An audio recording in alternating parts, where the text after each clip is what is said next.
Another question is, only humans drink milk beyond childhood, so shouldn't we sort of wean off the stuff? No. Hi everyone, hope you're doing well. I'm Seb. Thank you for clicking on this video, and today I want to quickly go over a video that I saw on YouTube of a monk who is talking about dairy milk and whether or not it's okay to consume it, especially as vegans. So before we get into it, as always, I would like to ask you to please subscribe and hit the notification button so you can stay up to date with these videos. And if you would like to follow me on other social media platforms, feel free to do that as well. I also want to share with you that my free ebook available in 20 languages is now available on my website. It's called When Animal Rights and Logic Meet, and it explains all the logical fallacies that non-vegans use in order to justify their exploitation of other animals. Now, before I start watching and commenting on this video, I want to say that I did watch it already, and although I disagree so much with a lot of points that the person is making, I am not attacking him. So from what I understand, his name is Shivarama. There's a huge chance that I'm not pronouncing it right, but there's no way for me to find out how it's actually pronounced, and he follows the Krishna spiritual path, let's say. The reason why I want to make sure that everybody understands that I'm not attacking this person is because he's actually very respectful, he seems to be very reasonable, and he is actually worried about animal welfare. Traits that I didn't see people like Sadhguru have when he's talking about animal rights and what's happening to other animals. If you want to watch any of my videos on Sadhguru, you can check them out. Now, let's get back to this and start watching. Really like to thank all of those who contributed to the topics of my earlier vlog about vegans consuming milk. Good to know that there are so many people dedicated to animal welfare.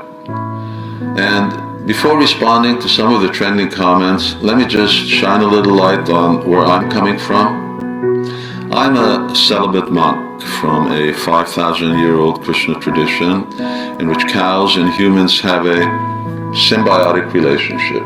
Okay, just want to stop the video there and talk about what a symbiotic relationship is. A quick search on Google says that it is the intimate living together of two dissimilar organisms in a mutually beneficial relationship. We can't really say that this is a symbiotic relationship because yes, even though the cow is getting the benefit of being taken care by you, of being sheltered, fed, and everything provided by you, the reason why that cow is there is because they are being bred into existence so that people who consume their secretions can take advantage of them. And I know that this may sound a bit extreme, but it is a fact, you know. I can literally get someone to breed any human or animal and then say that, okay, I'm giving this and that, and I'm taking this and that, but it's okay because it's a symbiotic relationship, I'm taking care of them. It's not really the message of animal rights because it doesn't take into consideration why these cows are there in the first place. Now, I will get in a more specific detailed explanation in the rest of the video. You could compare it to what dogs are to man today. Nature is full of these kinds of relationships. Nature is full of these kinds of relationship, but in nature, it actually happens naturally. It doesn't happen because one species comes together and starts breeding another species into existence to take something from them. And even if that was the case, it is kind of a logical fallacy to refer to nature, called appeal to nature fallacy, to try to justify something that we are doing. Now, just because something happens in nature, it doesn't mean it's necessarily good or good enough for us to do as well.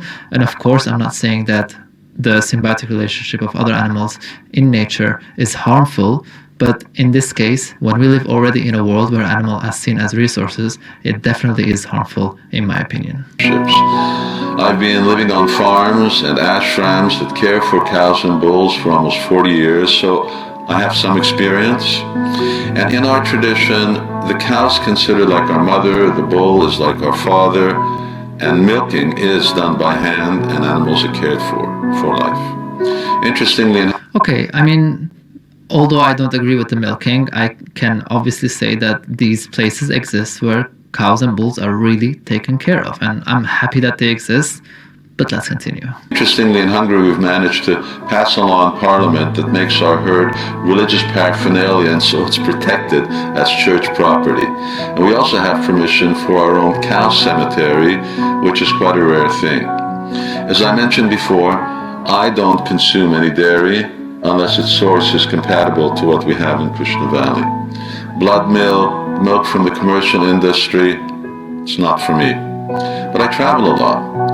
And ahimsa or cruelty-free milk, it's not widely available. so therefore mostly I'm dieting as a vegan. That's why I coined this term, veggie vegan. Okay, so as I said in the beginning of this video, it is very, very obvious that he cares about the well-being of other animals, and it is very obvious that in their religion or spiritual path, they do care about these animals. And I really appreciate the fact that he's quite consistent with his stance. If he's traveling, he doesn't start coming up with excuses. No, he just doesn't consume milk. What he calls blood milk is the milk that comes from the industry, not the milk that people who have the same stance as him consume. Considering that there are nearly 1/2 billion vegetarians worldwide, people who care about animals, shouldn't we be thinking about how our milk comes to us and how to disassociate ourselves from blood milk? Now let me touch on a few trending comments, and here come some questions. The first one is, do cows really produce more milk than calves require? My experience and the facts are yes. In a non-intensive dairy, a cow can give 25 liters, far more than the calf requires. The next question. What he's saying is not wrong, but I don't appreciate the fact that he doesn't really give full context. The reason why this happens is not because by nature cows are species that just keep on producing milk. No, the reason why this happens is because cows are bred specifically in a way to make sure that the ones that are getting born are cows that produce a lot of milk, because that's how you make profit in the industry. The next question is it true that cows produce milk due to being milked against their will? No, cows produce milk because that's what cows do. And that's not really true. I mean, just want to correct him. Cows don't just produce milk. That's not what they do. They produce milk just like women when they give birth. And when someone gives birth, they produce milk so that the baby can drink the milk. Just because cows are producing a lot of milk doesn't mean that as a species, that's what they do, or even that that's what they are here for. And they do it even after a calf is born, sometimes for years. He says they do it even after a calf is born. That is how it works.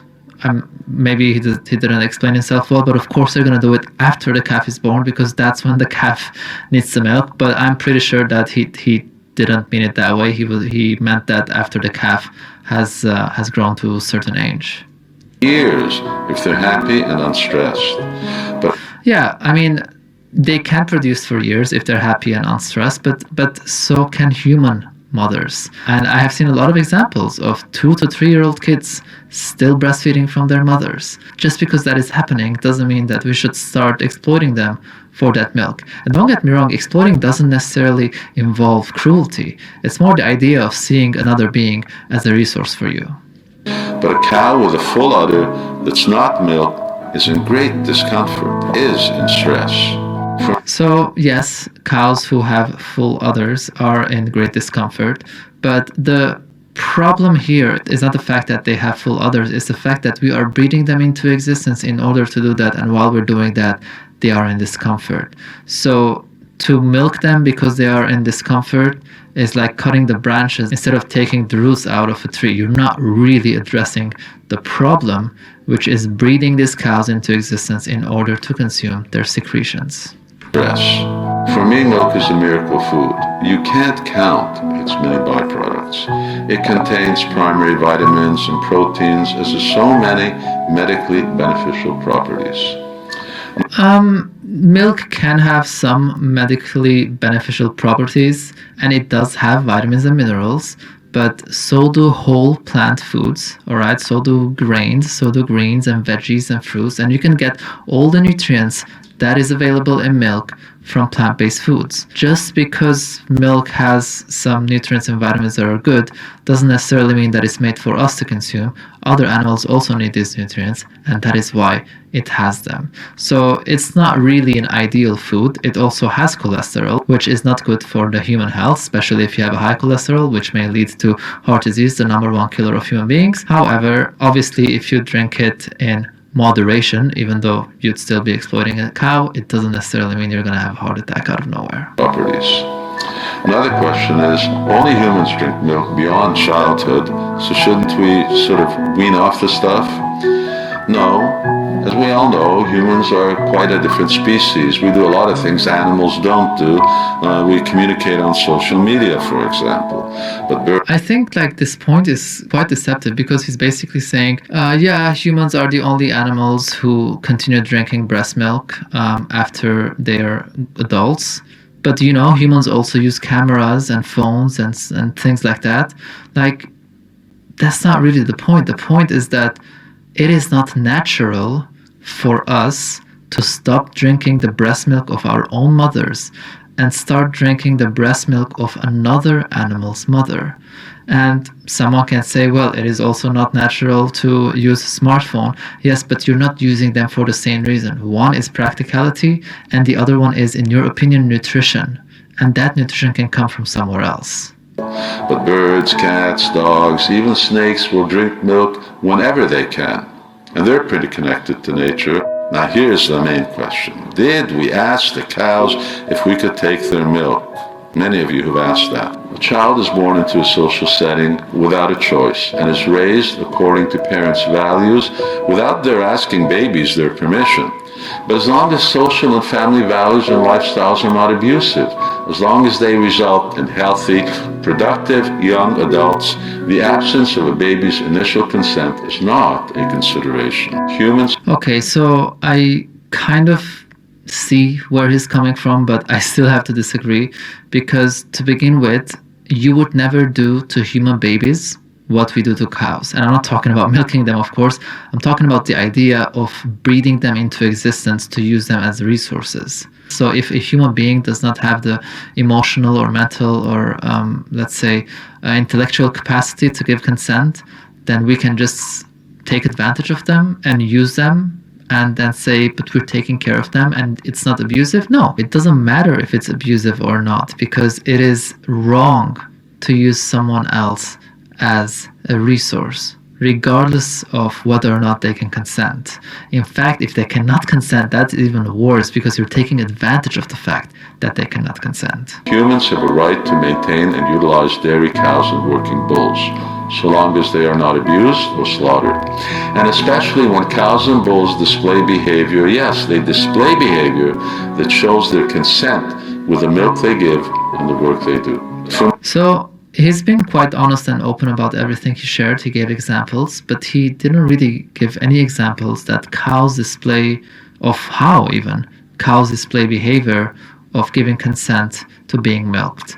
And to be very honest, even if some kind of behavior was there, this behavior would only be there because of conditioning from being milked. All right, you can do that to basically most domesticated animals, get them to do something and then say, oh, look, they're giving consent. It's more conditioning than actual consent, because a cow out in nature would never ever think about coming up to you and kind of trying to show you that, hey, please milk me, because that milk is not really for you. For me, the bottom line for all of this debate is this. The world was created by design and by a designer. And it's the designer who determines what food is offenseless and what's forbidden. And the designer determined what kind of labor, including animal labor, is acceptable and what is not. So, okay, I guess we're getting into religious parts here. A certain designer has to decide if it's okay to have animals do labor for us. I do not understand how you can even, you cannot prove that, and the responsibility of proof does lie on you when you are actually making another animal work for you, because you are not respecting the basic moral rights of that animal, such as the right to life, the right to freedom, the right to bodily autonomy, the right not to be used, and the right not to be exploited. That's me and my spiritual tradition, and that's my conviction. Anyway, we may be vegetarians, vegans, lacto-vegetarians, whatever we may be. We don't have time to argue. We need to actually agree. We have to speak against and bring to an end to the historically unprecedented slaughter of animals that mankind is perpetuating against the most defenseless creatures on this earth. You think about it. Statistics. 60 billion farmed animals slaughtered every year. And that's not counting aquatics whose corpses are measured in the thousands of tons. That's a lot of bad karma. And someday, mankind will have to pay for that bad karma. May not be far away. Anyway, let me close here. If you have further questions, please send me a message and one of our team will get back to you. And if you'd like to see cow protection in action, visit an ahimsa farm nearest to you. Or please consider my invitation to visit Krishna Valley for yourself. Alright, so that is the end of the video. I do want to mention again that he seems quite a reasonable person, and it's very obvious that he is concerned about animal welfare, which I appreciate as well. Nowhere close to what Sadhguru is, or how he acts, or how he dismisses people who bring up the subject of animal rights. So I do really appreciate seeing someone who is actually compassionate. It is very obvious that his point and his stance when it comes to using cows and bulls does not come from a stance of not caring about them, does not come from a stance of seeing them as objects. It's more like a religious belief or conviction he has, as he mentioned. And although he's not really causing that much harm, especially compared to what actually happens to other animals, I think it's extremely dangerous to continue confirming the idea that the secretions of other animals are here for us to use, or even the idea that other animals are here for us to use, whether for food or labor or fashion or medical experiments, etc. That's it for today. I hope you enjoyed watching this video. I really appreciate your time. Please remember to subscribe and hit the notification button, and if you would like to support my work, check out my website sebalex.org or ethicsOverhabits.com for vegan, organic and fair trade merchandise. Thank you again for watching. I'll see you in the next video.